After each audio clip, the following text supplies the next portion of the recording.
Students, पिछले video lecture में हमने ऑप एम्प की मैकेनिज्म उसकी क्रियाविधि को समझा था। तो स्टूडेंट्स, उस वीडियो लेक्चर में हमने उसकी इंटरनल सर्किट को भी समझा था और मैंने आपको एक बड़े सिंप्लीफाइड सर्किट से उस ऑप एम्प की क्रियाविधि को समझाया था। स्टूडेंट्स, आज के इस वीडियो लेक्चर में हम ऑप एम्प की कुछ प्रॉपर्टीज़ को, कुछ महत्वपूर्ण प्रॉपर्टीज़ को स्टडी करेंगे। स्टूडेंट्स, इसके साथ ही साथ हम वर्चुअल ग्राउंड को भी समझेंगे, क्योंकि जब तक आप इन प्रॉपर्टीज़ को नहीं समझेंगे तब तक आप वर्चुअल ग्राउंड को नहीं समझ सकते। अब फ्रेंड्स, वर्चुअल ग्राउंड एक ऐसा कंसेप्ट है ऑप एम्प का जिसके द्वारा आप ऑप एम्प की किसी भी सर्किट को आसानी से एनालिसिस कर सकते हैं। तो चलिए स्टूडेंट्स, शुरू करते हैं आज का हमारा वीडियो लेक्चर। तो स्टूडेंट्स, चलिए सबसे पहले शुरू करते हैं हम ऑप एम्प की प्रॉपर्टीज से। तो स्टूडेंट्स, सबसे जो पहले इसकी प्रॉपर्टी है वो है हाई गेन।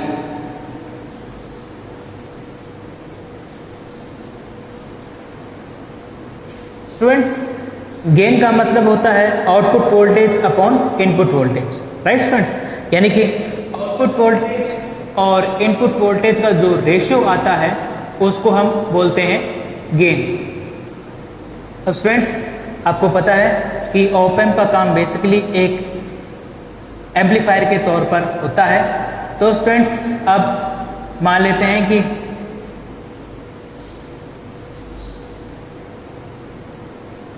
इन दोनों इनपुट टर्मिनल्स पर यदि VD वोल्टेज लगाई जाए तो इस ऑप एम्प के आउटपुट पर V0 वोल्टेज प्राप्त होती है।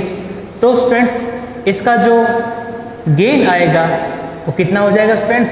A equals to V0 upon में VD। अब स्टूडेंट्स, जो इनपुट वोल्टेज लगाई जाती है वो बहुत ही कम होती है और आउटपुट वोल्टेज का मान बहुत ज़्यादा होता है।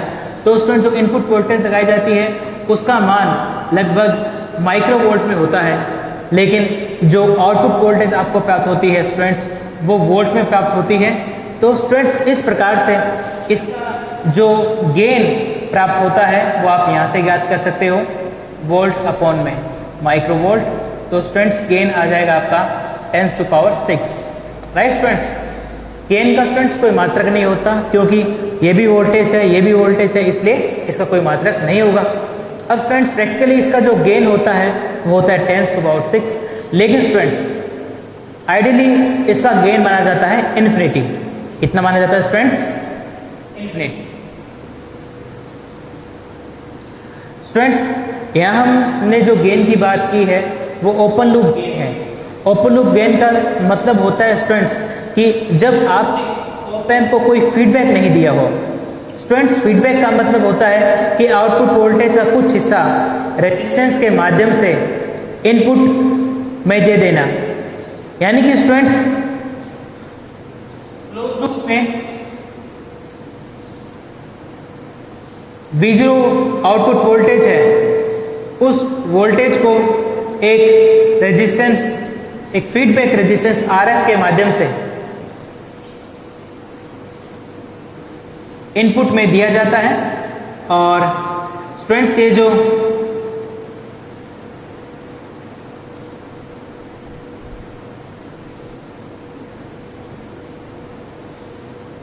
अब स्टूडेंट्स, इनपुट में आउटपुट का कितना हिस्सा दिया जाएगा उसका निर्धारण RF और R1 द्वारा किया जाता है।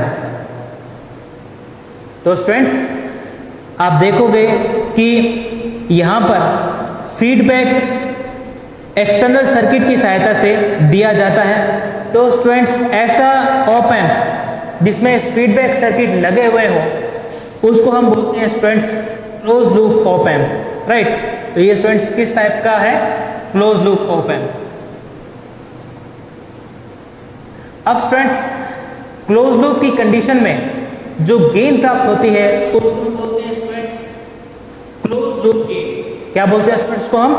Close loop gain.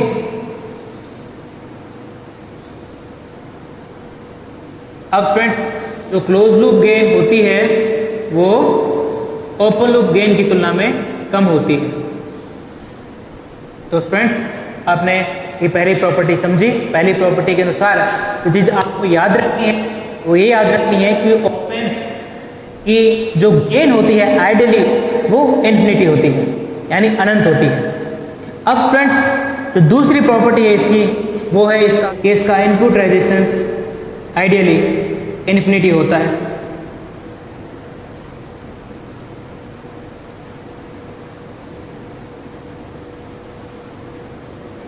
लेकिन स्टूडेंट्स प्रैक्टिकली इसका जो इनपुट रेजिस्टेंस होता है वो मेगा ओम के ऑर्डर का होता है।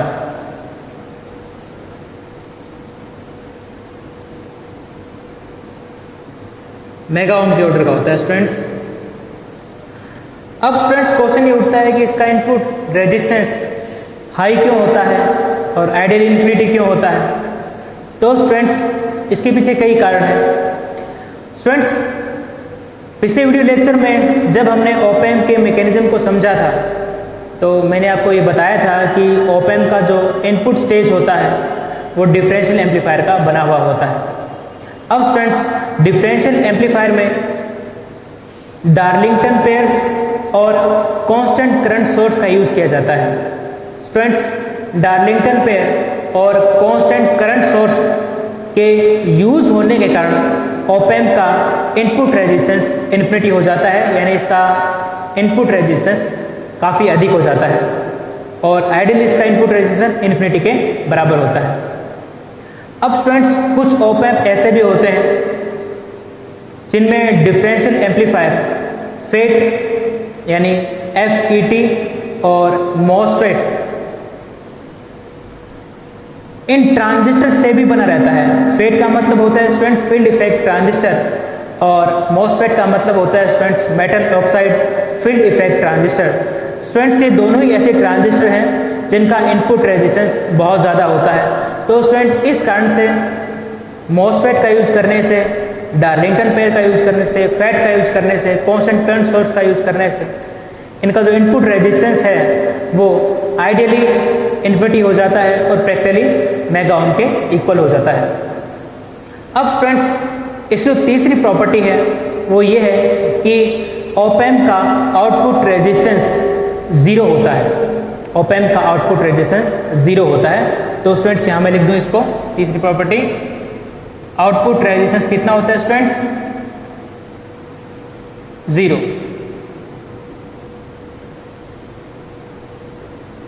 आइडियल। और स्टूडेंट्स प्रैक्टिकली कितना होता है, यानी वास्तविकता में कितना होता है, 50 ओम से 1 किलो ओम के बीच।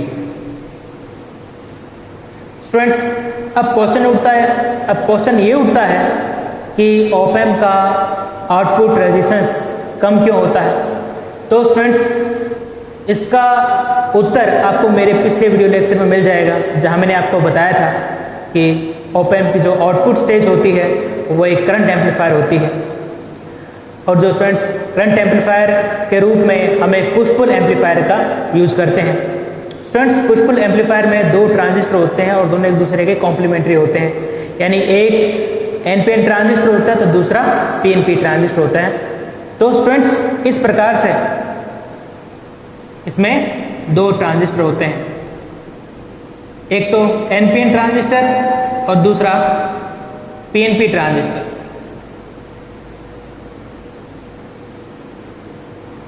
स्टूडेंट्स दोनों ही ट्रांजिस्टर एमिटर फ्लोर होते हैं, यानी कि दोनों ही ट्रांजिस्टर कॉमन कलेक्टर कॉन्फ़िगरेशन में होते हैं। तो स्टूडेंट्स ये जो पहला ट्रांजिस्टर है वो भी कॉमन कलेक्टर कॉन्फ़िगरेशन में होगा और दूसरा भी कॉमन कलेक्टर कॉन्फ़िगरेशन में होगा। अब स्टूडेंट्स ये जो रेजिस्टेंस हम यूज करते हैं वो 50 ओम से 1 किलो ओम तक के होते हैं। स्टूडेंट्स इस स्टेज के एक काम और भी है, वो ये है कि स्टूडेंट्स इस स्टेज को हम बफर स्टेज भी कहते हैं। बफर स्टेज इसलिए क्योंकि इसका एक काम और भी है। बेसिकली स्टूडेंट्स इसके दो काम हैं। पहला काम है करंट को एम्पलीफाई करना, दूसरा स्टूडेंट्स इसका काम है कि ये जो इनपुट स्टेज है, यानी कि जो वास स्टेज है, वोल्टेज एम्पलीफाइंग स्टेज है, उस पर लोड नहीं आने देती। क्योंकि स्टूडेंट्स यदि पुश पुल एम्पलीफायर का रेजिस्टेंस इस तरफ से देखा जाए तो बहुत ज़्यादा आता है, राइट। और इस कारण से इसका रेजिस्टेंस बहुत ज़्यादा होने के कारण जो वास है उससे ये ट्रांजिस्टर बहुत कम धारा ग्रहण करते हैं। क्योंकि स्टूडेंट्स आपको पता है कि ट्रांजिस्टर को ऑपरेट करने के लिए बायस करंट चाहिए, और चूंकि सभी के सभी ट्रांजिस्टर कास्केड होते हैं, एक दूसरे से सीधे ही जुड़े हुए होते हैं बिना किसी कैपेसिटर के, तो स्टूडेंट्स इन ट्रांजिस्टर को जो करंट मिलेगा, जो बायस करंट मिलेगा, वो इसके पिछली वाली स्टेज से ही मिलेगा, राइट।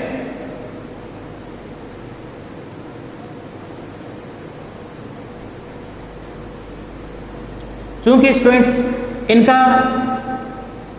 इस तरफ से देखने पर जो रेजिस्टेंस है वो काफ़ी हाई है, इसलिए अब ये स्टेज इस प्रकार से देखेगी कि जो करंट है एक बड़े रेजिस्टेंस में जा रहा है, और इस कारण से इसका इनपुट रेजिस्टेंस, इस स्टेज का इनपुट रेजिस्टेंस अधिक होने के कारण ये बायस करंट जो जाएगी वो बहुत कम होगी, और इस कारण से ये स्टेज,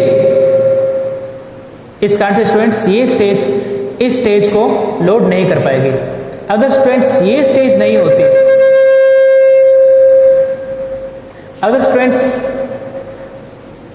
स्टूडेंट्स ये आउटपुट स्टेज नहीं होती, तो अगर ये आउटपुट स्टेज नहीं होती और इसकी जगह हम सीधे ही लोड का इस्तेमाल कर देते, तो स्टूडेंट्स ये जो अंदर वाली स्टेज है वास, उस पर लोड पड़ता, और लोड पड़ने के कारण उसका जो आउटपुट है वो डिस्टोर्ट हो जाता। तो स्टूडेंट इस प्रकार से ये स्टेज दो प्रकार के काम करती है, एक तो करंट एम्पलीफायर और दूसरा बफर। तो स्टूडेंट्स इस प्रकार से ये जो रेजिस्टेंस है उनकी वैल्यू कम होने के कारण जो इस तरफ से देखे जाने वाला जो रेजिस्टेंस है, इस तरफ से देखे जाने वाला रेजिस्टेंस का मतलब क्या होता है स्टूडेंट्स, ऑप एम्प का आउटपुट रेजिस्टेंस वो कितने ओम का आएगा, 50 ओम से लेकर लगभग 1 किलो ओम तक का। तो स्टूडेंट्स इस प्रकार आपने चौथी प्रॉपर्टी समझी कि आउटपुट रेजिस्टेंस आइडियली 0 के बराबर होता है और वास्तविकता में 50 से 1 किलो ओम के बीच का होता है, और आपने इसका रीजन भी समझा। अब स्टूडेंट्स तो इसकी पांचवी प्रॉपर्टी है वो ये है कि इसका बैंडविड्थ, आइडियली बैंडविड्थ अनंत होता है, यानी कि ऑप एम्प 0 हर्ट्ज से लेकर अनंत हर्ट्ज की किसी भी प्रकार के सिग्नल को एक समान रूप से एम्पलीफाई करता है। तो स्टूडेंट्स आइए अब हम इसकी पांचवी प्रॉपर्टी स्टडी करते हैं। स्टूडेंट्स इसकी पांचवी प्रॉपर्टी इस प्रकार से है कि ऑप एम्प का बैंडविड्थ इन्फिनिटी होता है, यानी कि स्टूडेंट्स ऑप एम्प 0 हर्ट्ज से लेकर इन्फिनिटी हर्ट्ज तक की सभी प्रकार के सिग्नलों को एक समान रूप से एम्पलीफाई करता है। तो स्टूडेंट्स आइडियली इसका जो फ्रीक्वेंसी रेस्पॉन्स कर्व आता है वो बिल्कुल फ्लैट आता है। ठीक है स्टूडेंट्स, इसका फ्रीक्वेंसी रेस्पॉन्स कर्व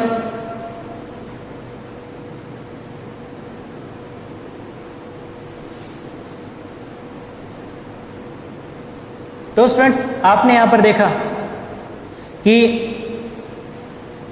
0 हर्ट्ज से लेकर इन्फिनिटी हर्ट्ज की कोई भी सिग्नल हो, कोई भी फ्रीक्वेंसी हो, उन सभी को ऑप एम्प एक समान रूप से एम्पलीफाई करता है।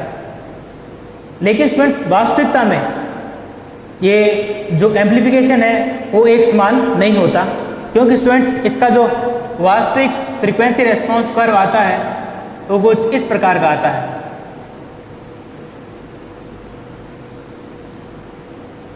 अब स्टूडेंट्स ये ग्राफ ये कहता है कि 0 हर्ट्ज से लेकर इस फ्रीक्वेंसी तक ऑप एम्प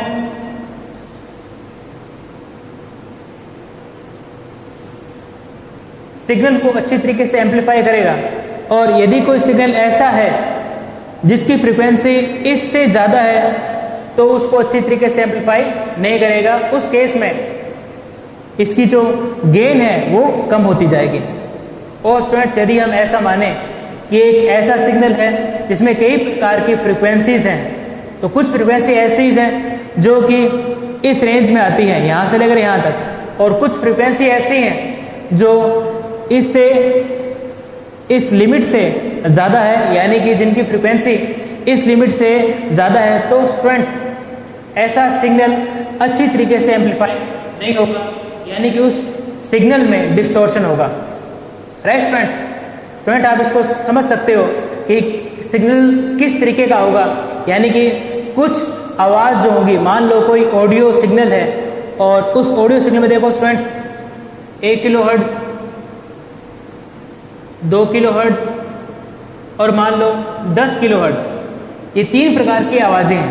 ये 3 प्रकार की, यानी कि एक ऑडियो सिग्नल है जिसमें 3 प्रकार की फ्रीक्वेंसीज हैं, यानी कि इसमें 3 प्रकार के वेव्स हैं। एक तो 1 किलोहर्ट्ज़ की, 2 किलोहर्ट्ज़ की और 10 किलोहर्ट्ज़ की। अब स्टूडेंट्स ये जो सिग्नल है यदि इसको ऑप एम्प पे लगाया जाए तो क्या होगा, ये मान लेते हैं अपना 5 किलोहर्ट्ज़। अब स्टूडेंट्स इस ऑडियो सिग्नल में जो 1 किलोहर्ट्ज़ की आवाज़ है, जो 2 किलोहर्ट्ज़ की आवाज़ है, जो भी ये सिग्नल है, क्योंकि स्टूडेंट्स इनकी जो 1 किलोहर्ट्ज़ और 2 किलोहर्ट्ज़ एक बीप के रूप में आपको सुनाई देगी। राइट, आपने ये लैब में अनुभव किया होगा, देखा भी होगा। तो स्टूडेंट्स ये 1 किलोहर्ट्ज़ की जो आवाज़ है, ये 2 किलोहर्ट्ज़ की आवाज़ है, इनके लिए तो एम्प्लीफिकेशन सेम रहेगा, लेकिन स्टूडेंट्स ये जो 10 किलोहर्ट्ज़ की आवाज़ है इसके लिए एम्प्लीफिकेशन सेम नहीं रहेगा और वो कुछ कम हो जाएगा। क्यों? तो देखो स्टूडेंट्स 5 किलोहर्ट्ज़ से ज़्यादा ही जैसे ही आप आगे जाओगे गेन का मान कम हो जाएगा। तो स्टूडेंट्स इससे होगा क्या, होगा ये कि ये दोनों तो आपको ज़्यादा सुनाई देगी लेकिन ये आपको कम सुनाई देगी, जबकि जो हमारा ओरिजिनल सिग्नल था उसमें इन तीनों का लेवल समान था। राइट, यानी जो हमारा ओरिजिनल सिग्नल था उसमें ये इस सिग्नल और इस सिग्नल, इन तीनों की वोल्टेज एक समान थी, लेकिन जो आउटपुट वोल्टेज है उसमें इसकी वोल्टेज कम हो चुकी है, इन दोनों की वोल्टेज बढ़ चुकी है। तो इस प्रकार से इसकी तीव्रता, इन दोनों की तीव्रता आपको ज़्यादा सुनाई देगी, इसकी तीव्रता कुछ कम हो जाएगी। इस कारण से वो जो ऑडियो सिग्नल होगा आपको कुछ अजीब तरीके का लगेगा, उसमें डिस्टॉर्शन पैदा हो जाएगा। तो स्टूडेंट इसका मतलब तो ये हुआ कि ऑप एम्प को हम मानते थे कि ये सभी प्रकार की वेव्स को एक साथ एम्पलीफाई करेगा, वो यहाँ पर संभव नहीं है। लेकिन स्टूडेंट्स इसकी एक प्रॉपर्टी और है, वो प्रॉपर्टी है कि गेन और बैंडविड्थ, इन दोनों का प्रोडक्ट कांस्टेंट होता है। राइट स्टूडेंट्स, क्या है स्टूडेंट्स कि गेन और बैंडविड्थ इन दोनों का प्रोडक्ट कांस्टेंट होता है। अब स्टूडेंट क्वेश्चन उठता है कि बैंडविड्थ कैसे निकाली जाए। तो स्टूडेंट बैंडविड्थ निकालने के लिए देखो अपने बिल्कुल सिंपल सा काम करेंगे। अब मान लेते हैं कि ये ऑप एम्प की आउटपुट वोल्टेज है और ये, और हमने ये माना है स्टूडेंट्स कि जो हमारा इनपुट है वो कांस्टेंट है, उसमें हमने कोई चेंज नहीं कर रहे, बस उसकी फ्रीक्वेंसी वेरी कर रहे हैं। राइट, तो स्टूडेंट्स इसका जो फ्रीक्वेंसी रेस्पॉन्स कर्व है वो इस प्रकार का आएगा। अब स्टूडेंट्स ये है हमारा V0 मैक्स। अब स्टूडेंट्स ये जो V0 मैक्स है वो फ्रीक्वेंसी के साथ साथ कम होता जाएगा यहाँ पर, और एक ऐसा पॉइंट होगा जहां पर V0 मैक्सिमम का 77% हो जाएगा। कितना हो जाएगा? मैक्सिमम का 77%।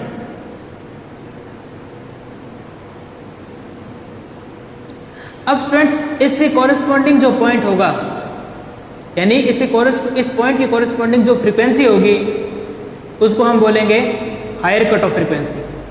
स्टूडेंट्स है higher cut off frequency. Right, speed करता हूं स्टूडेंट्स। ये हमारा जो वोल्टेज थी, आउटपुट वोल्टेज, जैसे जैसे हम फ्रीक्वेंसी बढ़ाएंगे वैसे वैसे ये कम होती जाएगी, और किसी एक पॉइंट पर जो आउटपुट वोल्टेज होगा वो मैक्सिमम वोल्टेज का 70.7% हो जाएगा, और इस पॉइंट की कॉरेस्पॉन्डिंग जो फ्रीक्वेंसी मिलेगी उसको हम बोलेंगे हायर कट ऑफ फ्रीक्वेंसी। अब स्टूडेंट्स ये 0 हर्ट्ज से लेकर और इस हायर कट ऑफ फ्रीक्वेंसी तक जो फ्रीक्वेंसी रेंज हमको प्राप्त होगी, यानी ये जो डिफरेंस हमको प्राप्त होगा, उसको हम बोलेंगे बैंडविड्थ। क्या बोलेंगे स्टूडेंट? इसको हम बैंडविड्थ। अब स्टूडेंट्स, बैंडविड्थ और गेन का गुणा नियत रहता है, यानी कि गेन और बैंडविड्थ प्रोडक्ट कांस्टेंट रहता है। तो स्टूडेंट इसका मतलब ये है, यदि आप गेन बढ़ाते हो तो बैंडविड्थ कम होती जाएगी, यदि आप गेन बढ़ाते हो तो बैंडविड्थ कम होती जाएगी, यदि आप गेन कम करते हो तो बैंडविड्थ बढ़ती जाएगी। तो स्टूडेंट्स, मैंने जो दूसरी बार क्या बोला आपको कि जब आप इसकी गेन कम करोगे तो बैंडविड्थ बढ़ जाएगी। स्टूडेंट, इसी प्रॉपर्टी का इस्तेमाल हम करेंगे इस ऑप एम्प की गेन, ऑप एम्प की बैंडविड्थ बढ़ाने के लिए। तो हम क्या करेंगे स्टूडेंट्स, ऑप एम्प की गेन कम कर देंगे तो इसका बैंडविड्थ बढ़ जाएगा। Right students? अब देखो, अब क्या कर दिया हमने, इसकी गेन को कम कर दिया, तो इसका जो फ्रीक्वेंसी रेस्पॉन्स करो स्टूडेंट इस प्रकार प्राप्त होगा। स्टूडेंट्स, क्या किया आपने? आपने इसकी गेन को कम कर दिया, लेकिन जो बैंडविड्थ है वो बढ़ा दिया। और गेन कम कर दोगे तो इसका बैंडविड्थ और बढ़ जाएगा। राइट? तो स्टूडेंट्स, इस प्रकार से ऑप एम्प को हम लगभग 1 मेगा हर्ट्ज के बैंडविड्थ तक काम करा सकते हैं, यानी कि जो ऑप एम्प है वो 0 हर्ट्ज से लेकर 1 मेगा हर्ट्ज तक के सिग्नल्स को एक समान रूप से एम्पलीफाई कर सकता है। कब करेगा? जब आप इसकी गेन को कम करते जाओगे। Right students? अब स्टूडेंट्स, गेन को कम कैसे किया जाता है? स्टूडेंट्स, जब भी आपको गेन को कम करना हो तो उस वक्त आप क्या करोगे कि जो आउटपुट वोल्टेज है उसका एक छोटा सा हिस्सा रेजिस्टेंस के माध्यम से इनपुट में दे दोगे। और कौन से इनपुट में दोगे स्टूडेंट्स? आप नॉन इन्वर्टिंग इनपुट में। तो स्टूडेंट्स, जब नॉन इन्वर्टिंग इनपुट में जब आप आउटपुट का कुछ हिस्सा दोगे तो इसको हम बोलते हैं स्टूडेंट्स नेगेटिव फीडबैक। और नेगेटिव फीडबैक के कारण स्टूडेंट्स ऑप एम्प की गेन कम हो जाएगी और बैंडविड्थ बढ़ जाएगी। तो स्टूडेंट्स, इस प्रकार से आपने इस पूरे लेक्चर में कुछ महत्वपूर्ण प्रॉपर्टीज को स्टडी किया। स्टूडेंट्स, आने वाले वीडियो लेक्चर में हम इन्हीं प्रॉपर्टीज का इस्तेमाल करते हैं ऑप एम्प की कुछ एप्लीकेशंस को देखेंगे, समझेंगे। Thank you students.